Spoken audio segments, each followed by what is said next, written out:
Cinema കഥകളെ വെല്ലുന്ന ജീവിത കഥയാണ് ജെഫ്രി എപ്സ്റ്റീന്റേത്.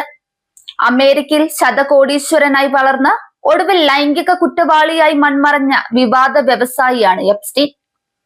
കോടീശ്വരന്മാർക്കായി വിരുന്നുകളും നിശാ പാർട്ടികളും സംഘടിപ്പിച്ചിരുന്ന എപ്സ്റ്റീൻ പിന്നീട് സെലിബ്രിറ്റികളുടെയും ഉന്നത രാഷ്ട്രീയക്കാരുടെയും ബിസിനസ്സുകാരുടെയും ലൈംഗിക ആവശ്യങ്ങൾക്കായി പ്രായപൂർത്തിയാകാത്ത കുട്ടികളെ കടത്തിയെന്ന കുറ്റത്തിനാണ് അഴിക്കുള്ളിലായത്.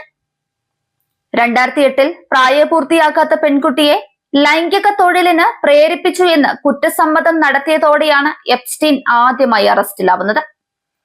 അറസ്റ്റിലായി വെറും 13 ദിവസത്തിനപ്പുറം അയാൾ പുറത്തിറങ്ങി. 2019 ജൂലൈയിൽ പ്രായപൂർത്തിയാക്കാത്തവരെ ലൈംഗിക ആവശ്യങ്ങൾക്കായി കടത്തിയെന്ന കുറ്റത്തിന് വീണ്ടും അകത്താവുകയും ചെയ്തു. തൊട്ടടുത്ത മാസം ജയിലറിയിൽ എപ്സ്റ്റീൻ മരിച്ചു വീണു. ജയിൽ അധികൃതരുടെ റിപ്പോർട്ട് പ്രകാരം എപ്സ്റ്റീൻ ആത്മഹത്യ ചെയ്തിരിക്കാമെന്നാണ് വ്യക്തമാകുന്നത് എങ്കിലും ഇത് സംബന്ധിച്ച ദുരൂഹതകൾ ഇപ്പോഴും ബാക്കിയാണ്. ജെഫ്രിയുടെ മരണത്തിന് ശേഷം ഇയാളുമായി ബന്ധപ്പെട്ട കുറ്റകൃത്യങ്ങളിൽ പങ്കാളികളായവർക്കെതിരായ നിയമ നടപടികൾ നിർത്തിവെക്കുകയായിരുന്നു. US president Donald Trump, pop രാജാവ് മൈക്കൽ ജാക്സൺ, നടൻ അലക്സ് ബാൾട്ടിൻ, ചലച്ചിത്ര നിർമ്മാതാവ് ഹാർവി വെയിൻസ്റ്റൈൻ, ആൻഡ്രൂ രാജകുമാരൻ എന്നിവർ ജെഫ്രി എപ്സ്റ്റീന്റെ കോണ്ടാക്ട് ലിസ്റ്റിൽ ഉണ്ടായിരുന്ന എണ്ണമറ്റ സെലിബ്രിറ്റികളിൽ ഉൾപ്പെടുന്നുണ്ട്. ലൈംഗിക അടിമകളെന്ന് തോന്നിപ്പിക്കും വിധം പല പെൺകുട്ടികളെയും ചൂഷണം ചെയ്യുന്നതിന്റെ ചിത്രങ്ങൾ പുറത്തു വന്നിട്ടുണ്ട്. അവരിൽ പലരെയും പ്രമുഖർക്ക് കാഴ്ചവെച്ചെന്ന ലോകത്തെ ഞെട്ടിച്ച തുറന്നു പറച്ചിലുകളും എപ്സ്റ്റീൻ നടത്തി.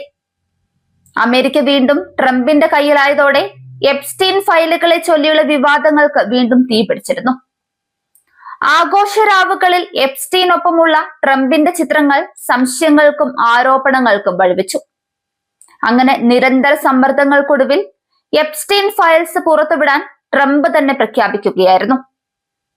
എപ്സ്റ്റീനുമായി ബന്ധപ്പെട്ട അന്വേഷണത്തിനിടെ കണ്ടെത്തിയ വിവരങ്ങൾ, ബന്ധപ്പെട്ട രേഖകൾ, കോണ്ടാക്ട് ലിസ്റ്റുകൾ, കോൾ റെക്കോർഡുകൾ, ചാറ്റുകൾ, വീഡിയോകൾ, അദ്ദേഹത്തിന്റെ കൂട്ടാളികളുടെയും ക്ലയന്റുകളുടെയും പേരുകൾ എന്നിവ ഉൾപ്പെടുന്ന ഫയലാണ് എപ്സ്റ്റീൻ ഫയലുകൾ. 3 ദശലക്ഷത്തിലധികം പേജുകൾ ഉള്ളതാണ് ഈ ഫയൽ.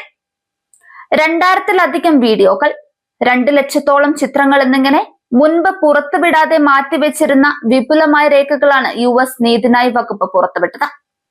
അതിലൊരു ഭാഗത്തിലാണ് ഇസ്രയേലിൽ പോകാൻ മോദിയെ ഉപദേശിച്ചു എന്നുള്ള പരാമർശം ഉൾപ്പെട്ടിട്ടുള്ളത്. എപ്സ്റ്റീൻ ഫയൽസ് പുറത്തുവിട്ടെങ്കിലും അന്വേഷണത്തിൽ എപ്സ്റ്റീൻ വെളിപ്പെടുത്തിയ കാര്യങ്ങളെല്ലാം പൊതുജനങ്ങൾക്ക് ലഭ്യമായ നിലയിൽ പരസ്യപ്പെടുത്തിയിട്ടില്ല. എപ്സ്റ്റീന്റെ മേൽ ചുമത്തപ്പെട്ട കുറ്റകൃത്യങ്ങളിൽ പ്രമുഖരുടെ ബന്ധം എന്താണ് എന്നത് ഇപ്പോഴും അവ്യക്തമായി തുടരുകയാണ്.